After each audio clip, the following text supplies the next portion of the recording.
Charlie Kenton is the kind of guy who can smell an angle a mile away and has the charm to make you forget he's about to swindle you. He's a washed-up boxer who now earns a living as a robot fight manager, hustling in smoky arenas where junkyard robots punch for a few bucks and a crowd's roar. Life's rough. His hair is more by habit than style, and the one thing he's allergic to is responsibility. Until his ex walks out and drops an 8-year-old kid named Max on his doorstep. Surprise! Fatherhood. At first, Charlie treats Max like a weekend rental, awkward, loud, and a little too hopeful for his taste. Max is this endlessly curious kid, bright-eyed and stubborn in the way only kids who've been shuffled around can be. He loves robots the way some kids love dinosaurs, with total unblinkable devotion. Charlie's first instinct is to pawn off Max to relatives and get back to the next quick buck. But Max has other plans. He latches onto Charlie's life like a magnet, determined to be part of it, even if it means sleeping on the floor under a pile of robot parts and inhaling fumes in a mechanic's lot. The core of the story is the scrappy, unlikely bond that grows between them, and it all starts when they find Adam. Adam is a relic, an old sparring robot with a dented face and an underdog vibe so thick you can taste it.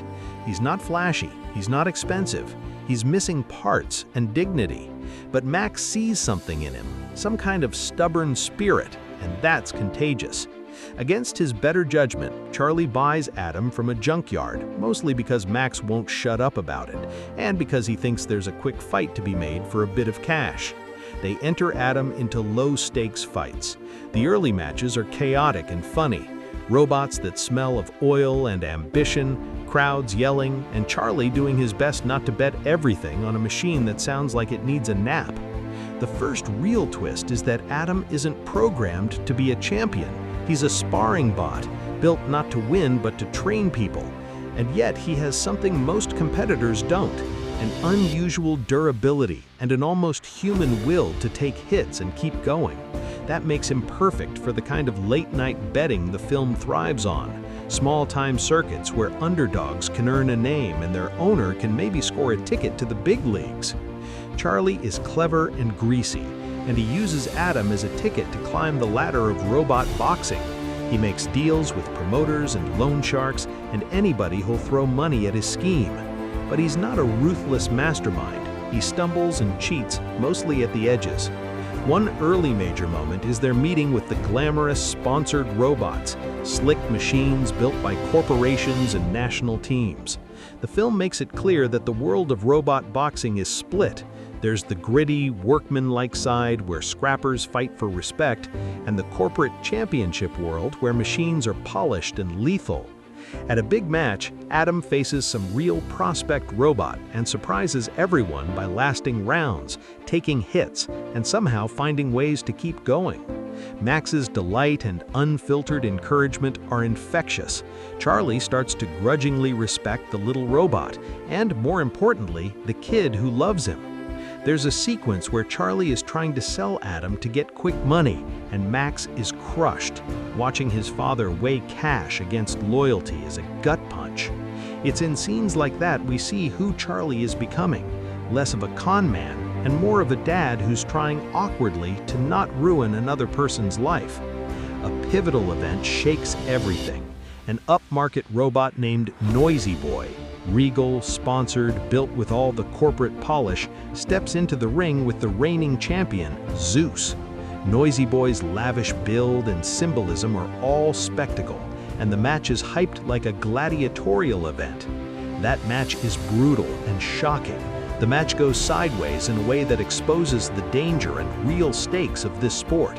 Noisy Boy's defeat is catastrophic, a scene with real physical stakes that reminds Charlie and Max that the world they're playing in is bigger and meaner than the makeshift arena where Adam first found his feet. The tragedy of that match raises the stakes for everyone. Charlie sees how much money moves through robot boxing and how little human life is worth in those calculated exchanges.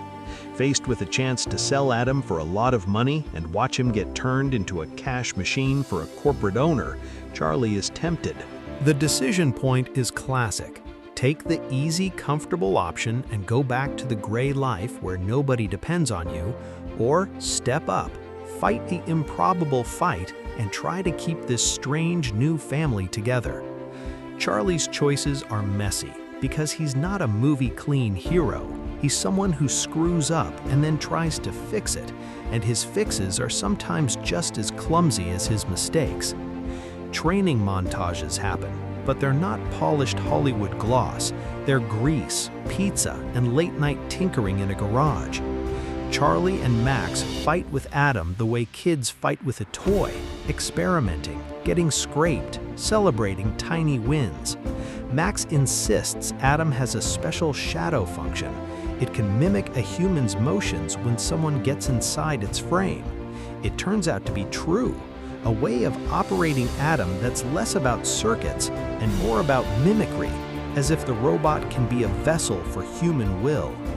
That discovery is part technical metaphor and part emotional metaphor. Max climbing into Adam to control it is him literally stepping into his father's world and helping steer it. Along the way, they pick up friends, mechanics and trainers, and a promoter who sees potential in the human angle of the story.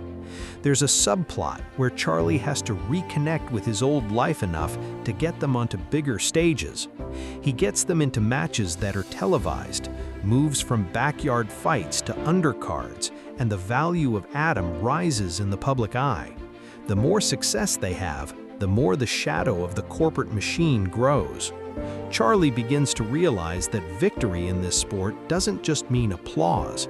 It means people will try to own Adam and, by extension, own the fragile family Charlie's building.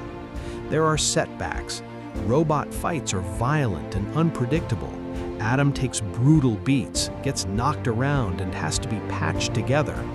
Charlie, who's been on the run all his life, gradually learns to be steady under pressure. Max, for his part, grows from a wistful kid into a brave, stubborn teammate. There's this beautiful, tender arc where Max's simple faith in Adam and his dad is the tether Charlie didn't know he needed. Little gestures become big. Charlie showing up for Max's school recital. Charlie refusing to sell Adam even when a bag of cash is flashed in his face. Charlie choosing a lad's honesty over the comfort of a con. All roads point to the championship. Zeus, the reigning champion, is the apex of corporate robot boxing, unbeatable, sponsored, and polished to a terrifying sheen. For Charlie and Max, getting a shot at Zeus is like a joke the underdog wrote and started to believe. They patch Adam up, fix his systems, and train in ways that aren't flashy but are relentless. The idea of Max being the one who slips inside Adam and uses the shadow function becomes central. It's not just a tactical move, it's symbolic. The kid who idolizes robots becomes the heart inside one. That plays like a fairy tale for anyone who's ever wanted to be seen. The final fight sequence is classic. David versus Goliath, metal versus money, heart versus algorithm. Adam runs into the ring with all the grit he's earned through scraps and odds. Zeus is a monster of engineering, exact and designed for victory. The match is a spectacle with big crowds, commentary, and the whole world watching. Charlie paces the sidelines like a parent at a recital that suddenly matters more than any paycheck. Max, inside Adam, moves with the earnestness of a kid focused on one goal: doing right by the robot and the man who's become his family. There's suspense, a few scenes where it looks hopeless, and a couple of moments when the crowd gasps and you feel every hit in your jaw. When Adam finally wins, there's no cheap trick here. It feels earned. It's messy and a little miraculous.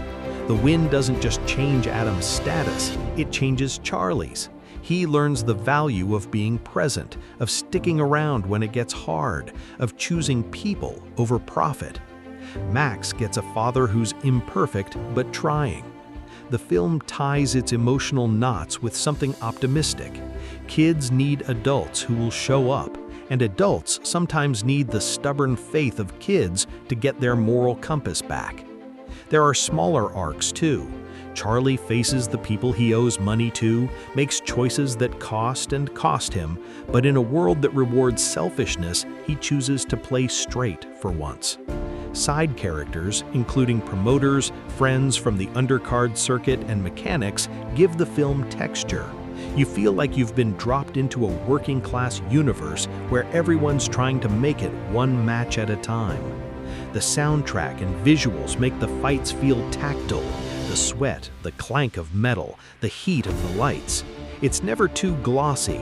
The film keeps its feet on the dirt, which makes the emotional payoff honest. The ending isn't a Hollywood gloss with everybody living in a mansion and clinking champagne. It's quieter and better for it. Charlie and Max don't suddenly become perfect. Instead, they keep each other, and that's presented as a real win. Adam survives as a champion and as a symbol of the unlikely family they've welded together. There's a sense of forward motion. Charlie has a job and a purpose, Max has a father who's learning, and Adam has a second chance at life beyond rust and scraps. The final images linger on them driving off, grease-stained, not entirely sure what comes next, but together. And you root for that ragged little family like you were the one who put them together. Along the way, Real Steel is funny in a very human way. There's good banter, Charlie's sarcasm, Max's earnest comments, and the awkward, often lovable attempts Charlie makes to be a dad. The film balances big robot spectacle with small moments. Charlie teaching Max how to fix a busted limb, Max's bedtime stories about robots as heroes, the quiet scenes where they sit in the back of a van and try to make a life from the chaos.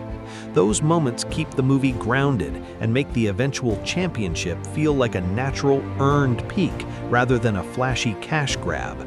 So, if you want the nutshell, it's a father and son story wrapped in futuristic robot boxing. Charlie starts as a selfish hustler and ends up choosing family.